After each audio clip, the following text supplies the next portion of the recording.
Hazreti Ali radhiyallahu anhu'dagın özünün hadisinde aytat: "İnne kavmen abadu rahbatan." Albatta uşunday bir kavim var deyt, uşunday bir insanlar var deyt, Allah Taala'nı ibadat kılışat deyt. Birok maksatları emne deseniz, rahbatan fatilka ibadatu tujjar. Bular Allah Taala'nın beşine kızıgıp ibadat kılışat deyt. Namaz okuyt, oroza karmayt, meçhit salat, sadaka beret. Maksat emneken? Maksat Allah Taala'nın beşine jetүү. Allah Taala'nın uşunчалык beşi koz, oşoga kirip ketsem eken деген maksatта ibadat kılışat deyt. Ушундай кейбир insanlar var deyt, Allah Taala'nın ibadatını, namazını oşol себептен аткарышат deyt. Карап көрсөңүз болот, сиздин максатыңыз эмне, кайсына туш келе, аны өзүңүз ажыратсаңыз болот. Мундай ибадат бул соодагердин ибадаты дейт. Кудай менен соодалашып аткан болосуз. Аллахым, мен сага ибадатты кыламын, намаз окуймун, орозо кармаймын, анын каршысында сен мага бейиш бересиң деп соода кылган, бул соодагерлердин ибадаты деп Hazreti Ali айтат. Wa inna qawman abadu rahbatan fatilka ibadatul abid. Dağın bir cemaat, dağın кейбір insanlar var deyt. Алар Allah Taala'ны ибадат кылышканда максаты эмне? Эмне себептен Кудай Таалага баш ийип, Кудай Тааланын айтканын кылып жатат десеңиз дейт, алар Allah Taala'нын жанагы азабынан, же болбосо Allah Taala'нын тозогунан коркуп, Allah Taala'ны ибадат кылат экен. Бул экинчи жамааттын ибадат кылуудан максаты ушул экен.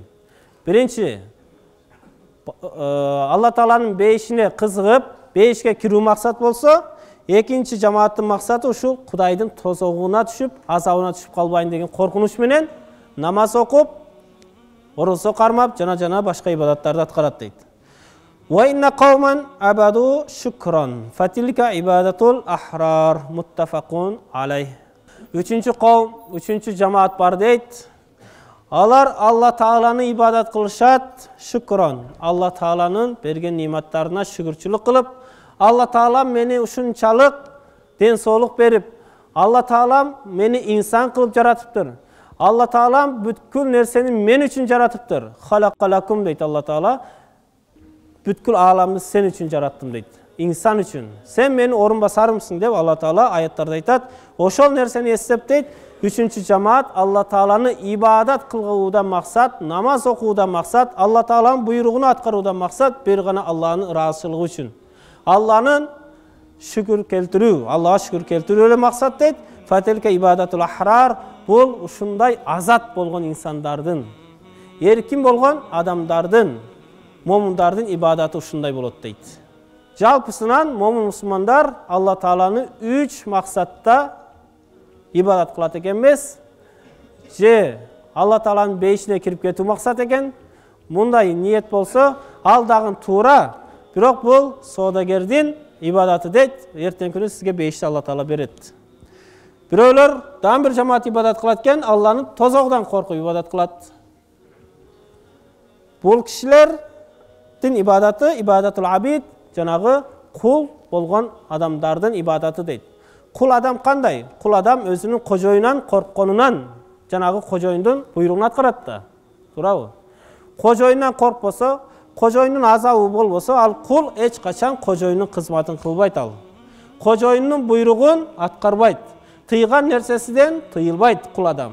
Бир гана тыйылып ошол кожоюндун ар бир амирини, ар бир буйругун аткаруудан себеби бир гана анын жанагы түрмөгө салып, зынданга салып, аны азаптоосунан гана коркуп, ошонун буйругун аткарат. Ошол сыяктуу Алланын тозогунан, Алланын азабынан коркуп ибадат кылган инсандар дагы ошол кулдун ибадаты сыяктуу болот дейт. Дагы бир коом бар дейт, ушунчалык алардын ыйманы күчтүү, ушунчалык эркин болгон, азат болгон инсандар бар дейт. Алар бейиштиге кирип кетейин, же болбосо тозоктон сактанып калайын эмес, жалгыз Allah Taala'nын өзү үчүн ибадат кылат дейт. Allah Taala ибадатка ылайыктуу зат деп, ошон үчүн ибадат кылат. Бейишпи, тозокпу, эч нерсесиге кызыгышпайт дейт алар. Сахабалар, пайгамбарлар ушундай деңгээлде болушкан алар. Бирок сиз менен биз жок дегенде ушул бейишине кызыгып болсо дагы Allah Taala'нын буйруктарын аткарышыбыз керек, дагы бейишке киришибиз керек. Же болбосо экинчи жамаатка окшоп кожоюндан корккондой Алла Тааладан азабынан коркуп, жаман күнөөлөрдөн сактанышыбыз керек. Эч эле болгондо, болбогондо ушул биринчи, экинчи жамаатка кошулушубуз керек, үчүнчү жамаатка жетишпесек дагы.